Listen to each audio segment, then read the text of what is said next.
Əli İsmailov. Mən 23 fevralda gəlmişəm bacımın hüzuruna. Bacım Tehranda yaşayır. İşte də o başımız ona qarışdı. Dalından da bu raketlə vurmaqlar və salam. Çıxdım gəldim. Nələr müşahidə edir? Bu qohumlarından oldu. Belə. Təxliyə prosesi necə başladı, necə keçdi? Sizə kim məlumat verdi ki, Nə? Azərbaycan tərəfindən quru sərhədlər açıqdır, gəlməyə icazə var? Azərbaycan kanalına baxdım. Kanal Azərbaycana baxdım, sərhəddə sizi kimi danışdırırdılar. Baxdım ki, azaddır. Sonra Astaraya zəng elədik. Qohumlar buradadır mən. Öyrəndilər ki, açıq gedə bilərsən. Belə mən də gəldim. Allah köməyiniz olsun. Yol boyu hər hansı bir çətinliklə üzləşdiniz İran tərəfindən bura gələndə? Yox. Çünki yollara vurmurlar belə götürəndə. Mən Tehrandan çıxanda da vurmadılar. Rahatçılıqla çıxdıq. Böyük uşaqlar gətirdi məni. Aslan qapıya kimi.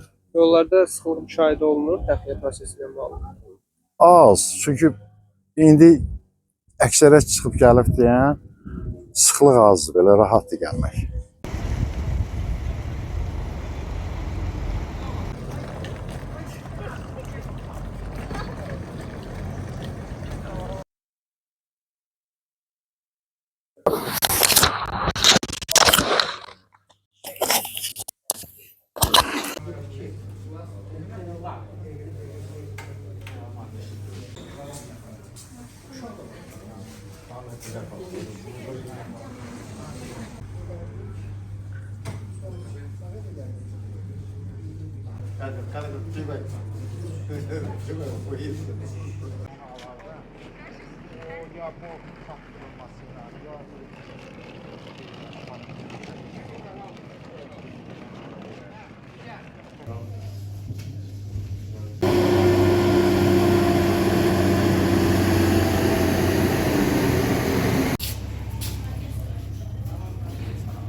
Adım Məhəmməd Bağır.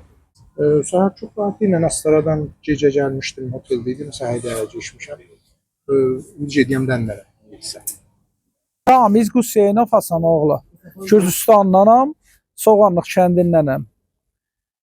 Artıq da ki, bir aydan da artıq idi, Desul şəhərində idi, işləyirik, yəni ki, orada hər ildə gəlirik. Orada səbzi əkirik. Necədir Desul şəhərində? Desul şəhərində bir də vəziyyət çətindir. Baxmırlar, vayenni bazıya vururlar, həyat, xalq yaşayan yerə vururlar, harolsa atırlar. Çox çətindir vəziyyət.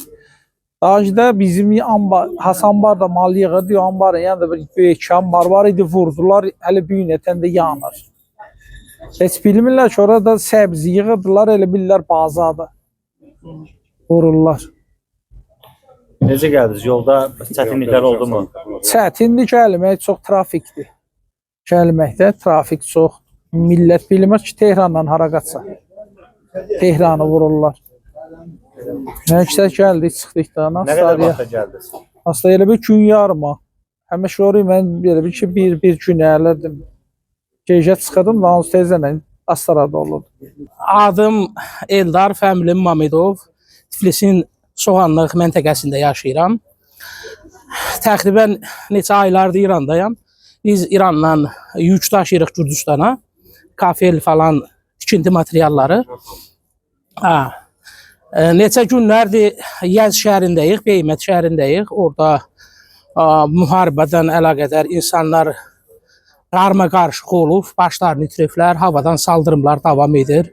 Çox acınalı vəziyyətdir. Artıq gəldik ki, sərhədlər, hava peymanları bağlandı. Məcbur olduq, yol piyadə Azərbaycandan keçək. İlk öncə buradan bizim Gürcüstan səfirliyinə minnətdarlığımı bildirirəm ki, o bizə bu şəraiti yaratdı. Biz piyadə Azərbaycandan keçəsi olduq. Çox sağ olsun Azərbaycan hakimiyyəti də minnətdarlığımı bildirirəm. Belə bizə şərait yaratdı. Çay sürfəsi açdı bizim keçməyimizə. şərait yaratdı. Minnətdaram. Bütün dünyaya, müsəlmanlara sülh arzu eləyirəm. Bu qədər. Здравствуйте, меня зовут Сергей Безуглый. Сергей, извиняюсь. Безуглый. Из какой части страны Ирана вы? Я был в Тегеране, я там работаю тренером национальной сборной по гребле. Сложившаяся ситуация в стране, я принял решение покинуть Иран в более безопасное место. Вообще, как там обстановка в целом? Слышно ли? Да, ситуация очень сложная. Постоянно прилеты, постоянно разрушения.